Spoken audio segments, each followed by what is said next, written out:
business coach? That is the question. Because it's an expense in terms of time and money. And as a new business, or a fairly new business, or an established business, it is definitely an investment in terms of time. So I've got an expert business coach that we're going to chat to today, Matt Roberg. And not only is he an expert business coach, but he's our business coach. Matt, where did you start out? You started out as a teacher and then you went into the motor trade industry. Yeah. So, I mean, briefly speaking, I started as a teacher. I taught for a short while. I wanted to become a rowing coach at a national level. I loved the idea of rowing because rowing is a team sport. It's quite unique in the way that it gets teams to work together. And so I built rowing clubs and I was quite successful in building up a junior and national rowing program, but I didn't pay the bills. And one fine day, I had to realize that I needed probably to do a job. So I eventually decided, what am I going to do? And I had the gift of the gab, apparently, to go and sell motor cars, which is where I started. I decided I wouldn't want to stay selling motor cars. So I decided I'm going to work myself up into leadership and management, which is what I did. And so I worked myself up to a dealer principal, then eventually a regional director for the motor group, which is Imperial. And did that for 20 odd years. And I think made all the mistakes you make in leadership and management. And it was a tough time for me, in fact. And on the basis of my work there, I think, I nearly got fired, firstly. Secondly, I ended up I was supposed to have a triple bypass, and I got 4 stents put in. So that was a really tough time for me. But what it did make me realize is it was time for me to reinvent myself. And so I started the coaching journey. At what age was this? 45. Okay, so you're still fairly young. Yeah. Well, thank you. Thanks. Thanks. Yes, I was. But I was. For me, I felt I was really quite far down the road. To be in a situation now at that age to suddenly realize I was in a career where I wasn't doing particularly well was difficult. And that started, early 40s. And fortunately, over the next 5 years, I stayed in the motor trade, but I started this studying. And in the studying and learning and then practicing what I was learning in the work environment, I started seeing the potential of change and shift. And so I often say I was the experiment and the control. I was the leader who wasn't leading particularly well. That was the control. But I was now practicing to be a leader that was more effective. And I was getting some traction. And at the same time, I realized at some point this career will change. And so I did that. And then I didn't get fired eventually. I worked for another 5 years, in fact, and worked a notice period. And then managed to turn my health around and just reduce my stress levels. And I suppose that was the precursor to understanding how to work with teams and work with individuals, leaders, because I'd kind of gone through that transition. Wow. So that equipped you to become a business coach, because Yeah. had you not gone through that transformation, Yeah. you wouldn't have had the insight. Yeah, that's very interesting. Yeah, and I suppose, I always ran away from teaching. Yeah, because I said, well, teaching, it didn't seem like, it was almost a default career for me because I couldn't get into anything else. Couldn't be a lawyer, couldn't be an accountant, I wasn't going to be a doctor, just wasn't smart enough for those things. So I always saw teaching as a thing that I defaulted to because it's the only thing I could do, that I could probably get into, which was unfair because it's an honorable profession, And so today, what am I really? By and large, there's a big part of teaching that I do in one. Exactly. You see, you were called, this was your calling to become a business coach. Spot on. And I'd run away from being a business coach. I'd rather be an entrepreneur. Exactly. Yeah. Yeah. So that's exactly it. It is a calling. And I think I remember the first day I went when I started the studying, and I'm doing it in the midst of just about to lose my job. And I go, well, I need to do something else. And I go do the certificate at Stellenbosch Business School. And I'm sitting in there and they go and they say that to you. And I said, if you're coming here, the one thing you have to ask yourself question is, this is more of a calling than just a pure career. Are you willing to make that adjustment and do it? And I remember saying to myself, I think so, but I wasn't sure. Today, I can categorically tell you, Delia, that it is. Yes. And Matt, not only that, being an entrepreneur is also a calling. Mm. It's not easy to be an entrepreneur. Stunning. It's tough at the top. You've got to be chief bottle washer, cook, um, just about everything, all things to all people. And you've got to manage, motivate staff. And I see a lot about, um, I see a lot about on LinkedIn. I see a lot about people in general, employees and employers saying you've got to be a good manager, you've got to look after your staff. And I wholeheartedly agree with that because that's the whole essence. Mm. But it also, you've got to have that caliber of person that you can work with. I think employees should realize that they need to be an asset to the company. Otherwise, it's not going to work. And at Fright Innovations, we're very fortunate because we do have a very strong, dedicated team, You do. which is the whole idea. Yeah. So, well, Matt's our coach at Fright Innovations, and Matt, you won an award for the progress that we as business did at Fright Innovations, having done so well over the last couple of years, several years. Tell us about the award that you got. So at Grow, which is the company that I've been working with for years, we have our clients, and what we do is one of the key indicators for us in terms of success is that we are achieving a certain outcome. So the challenge you've got with things like coaching or consulting or anything like consulting, maybe less so, but certainly coaching is one of those professions where how do you measure what you've achieved? And at Grow, we were very clear about making sure that we can prove it. It needs to be proven, and independently so. So it's no use me saying we got a result. It's you saying we have experienced a change. And so those changes can be financial, they will be in terms of leadership, they can be in terms of the structure or goals that you've achieved. So we have a program where we call case study, where we make case studies on a proposed case study. And I did one on you and said that we felt that in the years we've moved together, we've moved forward in significant areas. And so I put the proposal through, the proposal was accepted, and the results achieved as corroborated by you and your team, Craig and Russell, were that, they had experienced that shift, and that I got the award for that.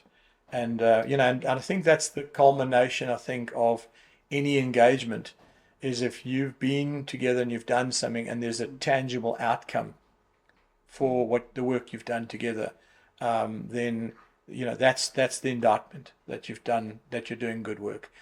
Okay. Yeah, because it was John Whitaker, right? That designed this business model Grow in the 80s. That's right, yeah.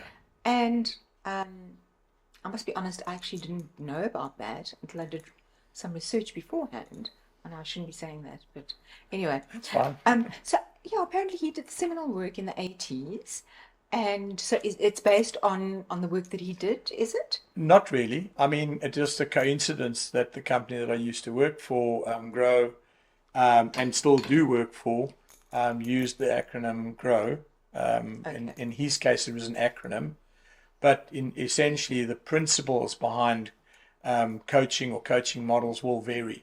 Okay, but I think at Grow, because it's a business coaching environment, we're specifically focused around business outcomes to a large extent. So from us, we use a growth formula. So in Grow, the growth formula is what we do is setting direction, which is strategy work. So we've done strategy work, which is determining where's Fright Innovation going to be in 5 years, 10 years. What is the objectives that Craig and Russell and yourselves have for the business looking forward? And the rationale is through research and otherwise is saying if you don't have a compelling purpose, a real reason to work towards something, you're going to struggle to keep the momentum right. But the other problem you have is when you've got employees, to get them engaged behind what you're trying to do. If it's not inspirational, it's just a job. And the idea is if you can get to a point where people identify with the goal that you have. And many leaders have goals. The challenge they have is that goal may be very personal, very selfish. It's often profitability, it's personal growth, it's financial independence. Those are not things that are going to inspire workers. But if you're building something to say secure career or making a difference in the world, and you get that through, and then you select the right kind of employees to join you on that journey, well, then they'll give you discretionary effort. So the one thing is setting direction. The next one is you, the leader.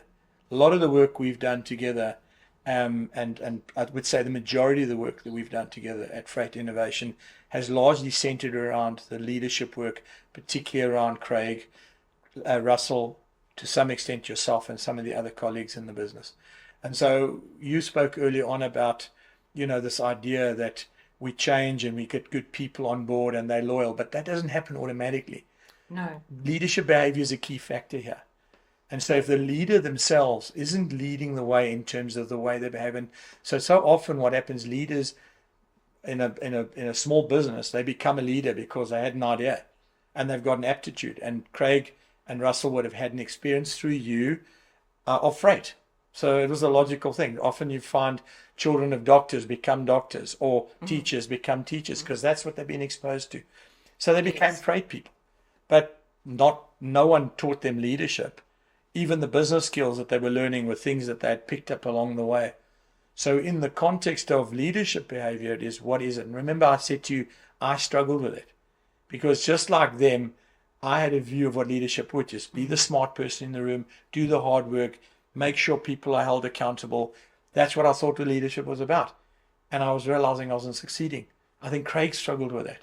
He came along, he was tough, You guys used to have these family feuds and fights because he was frustrated about the contribution people were making. He's a smart, hard-working guy to a fault. And so I had to talk him off the ledge and go, yeah, you're not necessarily wrong, but let's have a look and see is there another way of thinking of this? And so what the coach does is I create that neutrality. Remember, I don't have, the only skin in the game I have is helping you, helping him. I don't have any personal gain other than if you both do well, we all do well. You see. And I think the safety that the coach creates in that space is to give a person the room to shift. There's no, whereas if it's you and Craig, if it's Russell and Craig, if it's the other team members, there's an equation in there. You see, and that equation it's a power. Yes. Matt, from my perspective, we were sort of born out of necessity, having had the freight background. At the age of 21 and 25, they had a very solid knowledge of logistics. Yes. Because they'd grown up with it. Right. And I had said to them, look, this is all we know, and you need to be self-employed. So we'll have to make this work. And that's how Fright Innovations was born.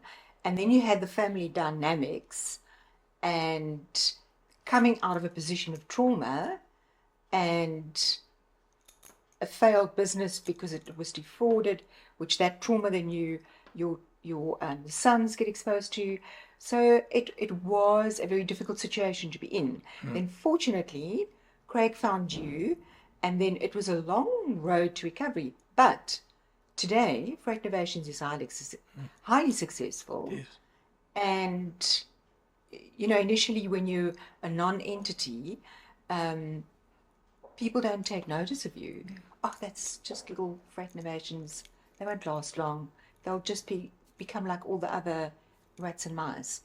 But look at how well we've done. People know us. Our clients are loyal. We've become a name that is synonymous with trusted quality service and consistency, reliability, and that's what you want in the service industry. I won't say it was born out of necessity. It was born out of a passion for the freight industry and the willingness to be able to give a quality service to business. But I must be honest, I don't think we often pat ourselves on the back enough and say, well done. But I think you can definitely do that with the work you've done with Fright Innovations, because under your wing, it has grown, and Craig and Russell have grown phenomenally. And I would actually class them as up there with great leaders, Well, I mean, it's true. And I mean, I suppose, if I maybe touch in on what you've just said, You said something about, we don't often pat ourselves on the back. I think that's a human condition. It's quite interesting. We like to be appreciated and recognized, and yet we really seldom do. And when others do it to us, we feel uncomfortable, Isn't that which the is truth? quite a weird dynamic. So, yeah, part of the coaching relationship is to recognize the inherent strengths. So there's no question that those inherent strengths weren't there, I couldn't succeed as a coach. So the reality is, Craig and Russell and yourself have, you have some very important disciplines. You've got good knowledge in the freight industry, one.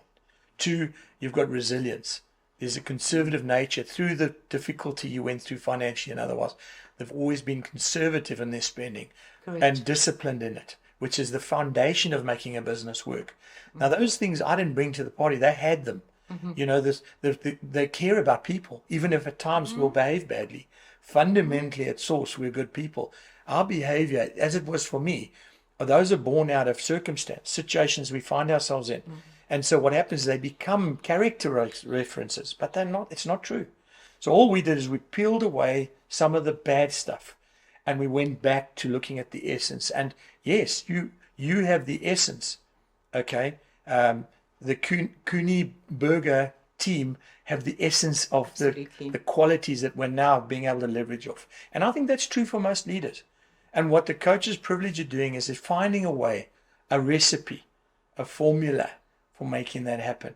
And as I said to you, so the leadership work that we've done together, there's no question, was getting under the skin, creating the safety, having a look at the better version of each one of us. I mean, one of my biggest highlights, you sort of alluded to early on, it was messy in the beginning. You were there you had input to give. And I realized when you did your piece and I came to see that, I realized there was a history behind everything was driving stuff. And so often we don't know that history. Yes. So what happens is we sit in a room and we see behavior. What we don't do is take the trouble to find out what's feeding it. And I don't think we always have to go and see a psychologist. Sometimes we do. Yes. But sometimes a coach will be enough to go and sit down and go, well, what's going on here? And I think once we get a chance to express it, as you did publicly there, to say, here's what happened to me, what's it? Suddenly you realize, and it takes courage to do that. You see, at the heart of successful leadership sits vulnerability. And it's that ability to embrace vulnerability, because it's something we steer away from in business and leadership, because it's seen as weakness. Meanwhile, it's the most powerful thing you did. Yes. And you did it. And the boys have done it. So when you've gone back and say, forget about the fact that we've made mistakes, we fall off the bus from time to time. It's about getting back on. It's about recognizing what we've learned. Yeah. And I think that, for me, is the biggest qualities that I've seen come through in your team, that at heart, hard-working, good, solid people who want to do better. Man, that's a great recipe for success, right? Yes, absolutely. Yeah, it's been wonderful to see the coaching through you, through Grow, to see them grow. And, so that I can relax and say, okay, they're successful. With anybody who's been successful knows that you don't rest on your laurels. This is just the beginning. So, of course, you can never lose sight of that. But I do know that Fright Innovations is already a force to be reckoned with, and it will prosper despite the difficult times that we may find ourselves in. Well, In terms of economy, take on a big corporate, lots of turnover, you're not making profit. Squeaking wheel gets the most attention, and you take your eye off focus of the clients that really are important to your business. Spot on. And you see, that's the point, Delia. What you've just highlighted is the key thing. We have a core set of clients and a core offering that is unique. And once we know what that is, if we look after that, it'll grow and it'll continue to look after us. Yes. Interesting stat that came from your business, that 60% of your business comes from about 30% of your client base. And they are the ones who are most loyal, pay well, look after you. Now that we've defined who they are, we call them your diamonds and your platinums, or your golds and your platinums. If we grow that business, we'll do well for everybody, but we will continue to scale. Yes. And that's our goal, Yes. Our clients are very loyal. They have been for the last 14 years. And that loyalty is not something you will get without hard work. honesty, passion, commitment, drive, enthusiasm. And it's very hard to break that loyalty when you've got a rapport, because they know that we're the best for their business, and they believe in us. And But there's also a danger there, right? And we call that complacency. oh no, you can never become complacent. Exactly. Thank you. But it Thanks can for happen, drawing right? that. It can, and you've got to guard against that. That's why, like, with regards to a business coach, you need the expert advice. You cannot be all things to all people. You can't be an accountant, a bookkeeper, HR, which a lot of small businesses are. Small to medium, even sometimes on the larger side, you still get owners who are jack of all trades and master of nothing. And that is why you need a business coach, because they can expose you to the experts and give you time to scale your business, grow your business, and capitalize on the opportunities. I don't see how you can have a business and not have a business coach. That's your mentor, that's your guide, and the person who can highlight the opportunities. Because when you're trapped in your own little environment and your own little space, and you're dealing with day-to-day issues, and especially in logistics, everything needs to happen now. It's the immediacy of the industry that takes you off your goals and your focus. So I really don't think that any business, if you want to excel, can operate without a business coach. If I look at Yes. if I look at your journey, for instance, and I look at you today and the contribution you're making to the team, particularly in the sales space and with key customers, that's born out of a sense that you have that to offer still. Yes, Absolutely. Even the older and you've had your challenges, yes. and all of a sudden that's it. That Russell has different skills to Yes. Craig, and really good strategic skills, good thinking ability, that sort of stuff, and having the confidence to bring it to the table. That Craig is very operational, very clear about things, and very disciplined. When we bring those individuals together, it has an impact not only on the business, but come on, think about the dynamic you guys have as a family. Yes. If you rated that today, We complement one another. You do. I think it's a winning team, it's a winning formula. Yes. There's no two ways about it. Exactly. Yeah. And that is the most exciting thing for me. Yes. So if I go back, I like the fact the business is doing well. I need to. But let me tell you, the biggest success is that you guys are winning. Yes. Thank you. That's lovely. Yeah. Yeah. It really is your calling. You said something about you don't always need to see a psychologist, but I think you're a psychologist in many ways. Yeah, I've seen it as well in our employees. They feel that they belong. They feel part of the team. And that's come from your input. We've got a bit of rapport. And all of these, it's a multifaceted approach. All of these different facets create a better business. But again, Happier remember, staff. I happier haven't done it. customers. Craig and Russell have done it. Yes. I've helped them. Yes, I've got engaged with them from time to time. But I'll be honest with you, Yes. it's been the work we do to empower them to do it. See, coaching is not about a crutch.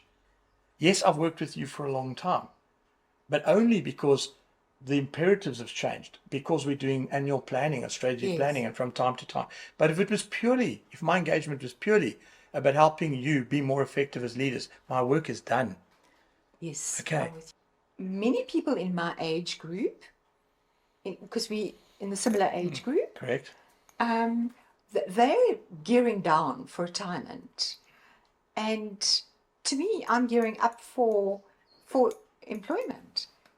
There's so much still to achieve. I can't imagine shutting down and saying, "Okay, let's retire." I realized you're still a puppy. You've got your whole life ahead of you. I love the sound of that. As you know from my second curve, which is the business that I've started, the whole vision there is to say exactly you and I in here, and because of our first curve, our first part of our journey, we're more interesting. We've learned lessons. Remember, most of my success is born out of my failure, my challenges. And when we recognize that, we see others going through the same experience Precisely. and we can go along. So we suddenly become really relevant. You see, the word authenticity for me is so important. It's such a critical value of mine because I want to make sure that what I do is genuine. And there can be nothing more genuine than your story borne out and then them seeing the change in you. See, I can say what I like with clients, and Karen often says, yeah, I wish you would be a bit more like to me like you are to your clients. But it is a good point and an interesting point. If she doesn't notice the shift, if my closest people don't notice the shift, am I really shifting or am I just playing a game? And I think when we get that right, and that's where we're going, the second journey is really cool. Yes. Because we know it's not an exact science. We've learned a few things. Our need to do the heavy lifting and all that stuff is not as critical as it was. And now you can be just who you need to be and add value. That resonates with me. That's it. Yes. You can see that.